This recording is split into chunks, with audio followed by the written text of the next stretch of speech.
Tokyo Paralympics లో పాల్గొన్న పారా అథ్లెట్లతో సమావేశమయ్యారు ప్రధానమంత్రి నరేంద్ర మోడీ. వారితో మాట్లాడారు. వారి అనుభవాలను అడిగి తెలుసుకున్నారు. పతకాలు గెలిచిన వారిని ప్రశంసించారు. మోడీకి తమ మెడల్స్ చూపించారు విజేతలు. అథ్లెట్ల ప్రదర్శన పట్ల భారత్ గర్వపడుతోందన్నారు మోడీ. ఈ మీటింగ్ గత గురువారమే జరిగినప్పటికీ దానికి సంబంధించిన వీడియోలను కాసేపటి క్రితం రిలీజ్ చేసింది ప్రధానమంత్రి ఆఫీస్. एक अच्छा डॉक्यूमेंट तैयार हो, क्योंकि मैं बहुत माइन्यूटली देखता हूँ कि सरल काम नहीं है जी। राम राम सर, मैं कशिश लाकड़ा हूँ और मेरी एज 17 इयर्स है और मैं पैरा एथलेटिक्स 3 साल पहले आई थी और अब मैं अपनी सर की मदद की वजह से, जो सर ने मेरे को सपोर्ट करा, मेरी फैमिली ने, तो मैं इंडियाज़ यंगेस्ट पैरालंपियन बन पाई और मुझे आपसे मिलने का मौका मिल पाया। मैं बहुत खुश हूँ।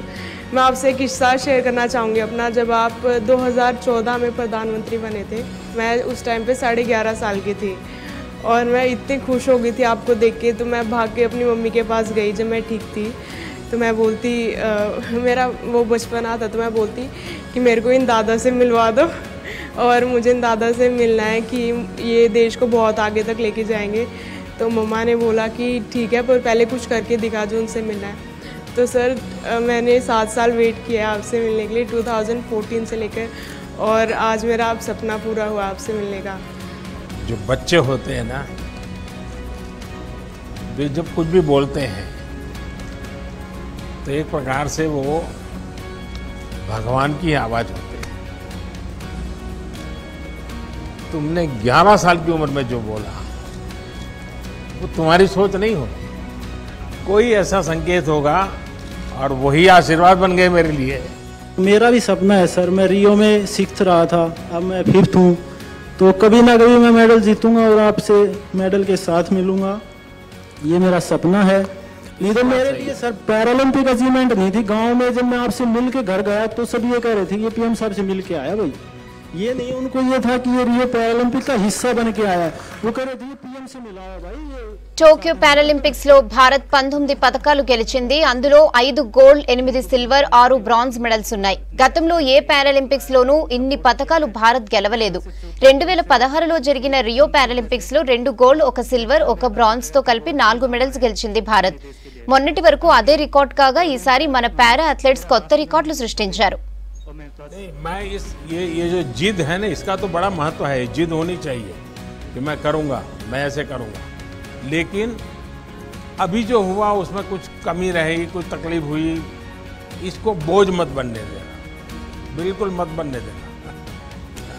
हाँ शरद सर, अब मैं आगे का गेम फुल टेंशन फ्री होके खेलूंगा। अब मैं अपना स्पोर्ट्स, जो मेरा पैशन है, उसके तहत खेलूंगा। जो वो खो गया था स्ट्रेस में, जैसे आपने बोला एग्जैक्टली, वो स्ट्रेस में हम लोग ना, जो मेन पसंद है गेम, वो फिनिश हो जा रहा था। अब मैं एक्चुअली उसको रिपीट करना चाहता हूँ। मैं अपना हाई जंप जो T63 है पैरालंपिक्स में, इसको बहुत मेन फोकस मानते हैं। तो मैं चाहता हूँ कि पब्लिक को दिखाऊं कि ये हम लोग कैसे एक आर्टिस्ट है और एक आर्ट कर रहे हैं। एक वो कहावत है कि शायद प्रत्यक्ष को प्रमाण की क्या ज़रूरत है, तो यहाँ पे यही है। लास्ट टाइम 19 एथलीट गए थे खेलने के लिए, इस बार 19 मेडल आए हैं। तो कह सकते, मतलब पैरा स्पोर्ट्स किस लेवल पे चला गया है, ये कोई वो प्रत्यक्ष को प्रमाण की ज़रूरत नहीं है। और सर मैं ये पूछना चाहूँगा सर आपसे, जैसे हम लोग बड़ा एक्साइटेड रहते हैं, जैसे आपसे मिलने के लिए थोड़ा नर्वस भी थे, एक्साइटमेंट भी रहता है। आप जैसे आप भी कंट्री को किसी इवेंट में रिप्रेजेंट करने के लिए जाते हैं, तो आपके मन में क्या चलता है सर, आप कैसे उस कंडीशन को हैंडल करते हैं? मेरा बैकग्राउंड बहुत अब जैसे ही एक सामान्य परिवार का है,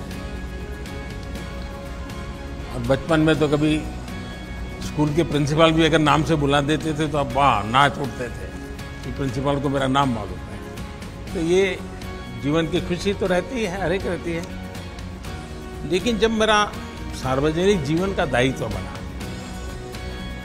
तो एक प्रकार से मैंने अपने आप को भुला दिया। मुझे कभी ये कोई नरेंद्र मोदी या कोई गांव से आया हुआ इंसान कुछ सब दिमाग से निकाल दिया। जब गुजरात में काम करता तो मेरे मन में रहता था भाई मैं नहीं हूँ, 6 करोड़ गुजराती हैं, ये मेरे मन में रहता। और अभी दुनिया के किसी भी लीडर को मिलता हूँ तो मुझे ये नहीं लगता कि मैं मिलता हूँ, मुझे ये लगता है कि 130 करोड़ देशवासी